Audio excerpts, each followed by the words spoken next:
When it comes to recruiting for companies that are not pyramid or multi-level marketing, I mean, when it's a sales company, but you actually care about the quality and the work done by the person you're recruiting, it's a little different than just recruiting the masses of people hoping one of them sticks. In Real Producers, we can't do that. We have one location, and if someone botches up that location, it sets us back in that location for the next person who is going to do well in that territory.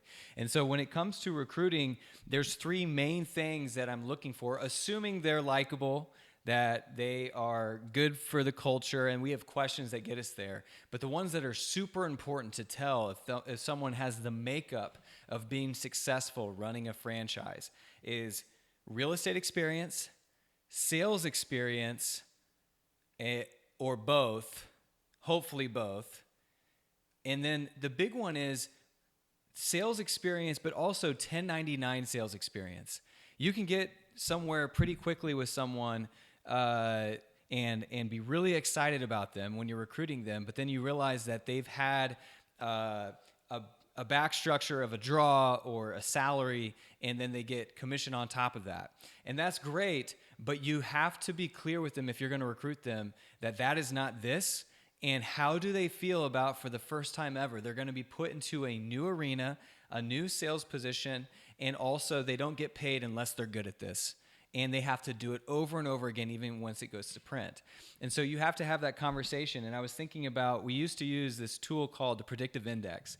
And it was a tool where you can see different categories and where people rank. And one of the ranking categories was agreeability.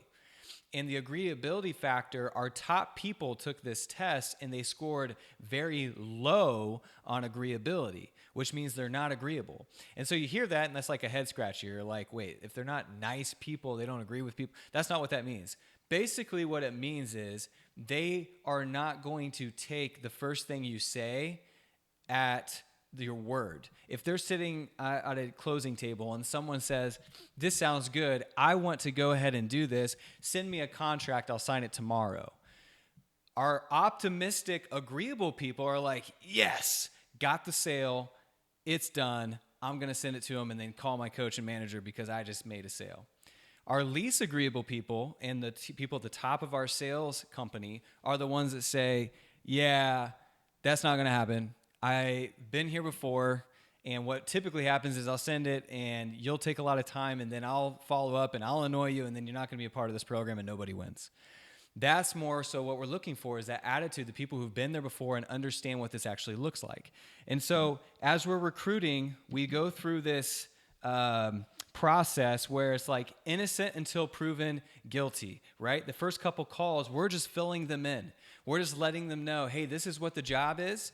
It sounds like on the front end, you fit some of these qualifications and it looks like you're interested. So I'm going to get you the information, ask a few questions, and then you get on to the second part of the interviewing. And that's where the person who's most likely going to recruit them is really the opposite. It's guilty until proven innocent. Now that we filled you in and we know a little bit about your story, now it's time to come to the interview in a shirt and tie and trying to impress kind of thing. Now I'm being facetious about the dress code, but I'm trying to impress. You're guilty until proven innocent. Show me why you deserve this, especially within a company like Real Producers where we have a limited amount of territories.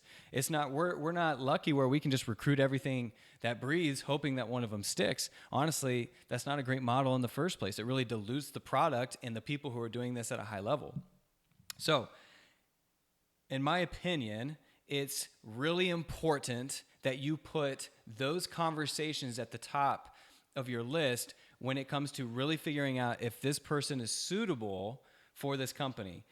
How do they feel about this being a sales role that's 1099? Really dig into them and let them know, hey, listen, I recruit people and I tell them it's about 3 to 6 months before they actually see a paycheck. Like all businesses, like real estate, like almost every business you could ever think of, there's front end, either investment of time or money or both, and then you make a paycheck.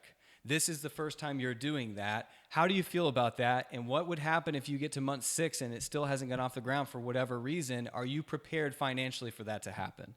and having a conversation around that and really having them impress you with that answer and what that is. And then scheduling another interview to then say, after you've slept about it, why do you feel like you're the perfect person for this?